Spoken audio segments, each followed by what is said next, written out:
जसं दिसतं तसं नसतं म्हणून जग फसतं, ही म्हण अशीच नाही बनली आहे. कलर लावणं सुरू होतं घराला, त्यावेळेस सर्व सामान आम्ही अंगणात काढून ठेवलं. 8-9 दिवस हे काम चाललं पेंटिंगचं. त्यानंतर सर्व सामान आतमध्ये घेतलं. त्यानंतर अंगणामध्ये एवढा धूळ झाला होता, ते धूळ काढायलाच मला अर्धा पाऊण तास गेला. कारण की 10 दिवस झाले पाणी मारलं नाही. त्यावरून तुम्ही समजू शकता की अंगणामध्ये किती धूळ जमा झाली असेल. तर इथे तुम्ही बघू शकता मी हे लावलेलं जे बोरीचं झाड होतं ते किती मोठं झालंय. आता त्याला फुलं सुद्धा आलेत.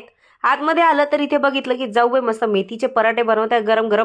की किचन मध्ये काम करत आहे तोपर्यंत म्हटलं चला आपण हॉलमधला पसारा नीट करून घेऊया. आता हे किती नीट केलं तरी थोड्या वेळाने जेव्हा आमची मुलं घरी येतील तेव्हा हे अस्तव्यस्त करून टाकणार. पण तरी आपलं काम आहे म्हणून करायचं. ते झाल्यानंतर मी गेली होती कपडे धुवायला. त्यानंतर जाऊ मला सारखी आवाज देत होती ये ग ये. असं वाटलं की त्यांना खजाना सापडला काय. आतमध्ये आल्यानंतर समजलं की ते मला पराठा खाण्यासाठी बोलत होती. माझी तर अजिबात इच्छा नव्हती कारण की ऑलरेडी मी नाश्ता करून घेतला होता. पण ती खूप जबरदस्तीने मला खा खा म्हणत होती म्हणून म्हटलं आण मग. त्यासोबत तिने मस्त चटणी सुद्धा बनवली होती. मग तिला सांगायला लावली आण म्हटलं चटणी. मस्त दोघींनी तिथे नाश्ता केला. त्यानंतर तिने लादी पुसून घेतली. तेवढ्यात माझं पार्सल आलं. तर असा होता माझा आजचा दिवस. आवडला असेल तर लाईक फॉलो करायला विसरू नका.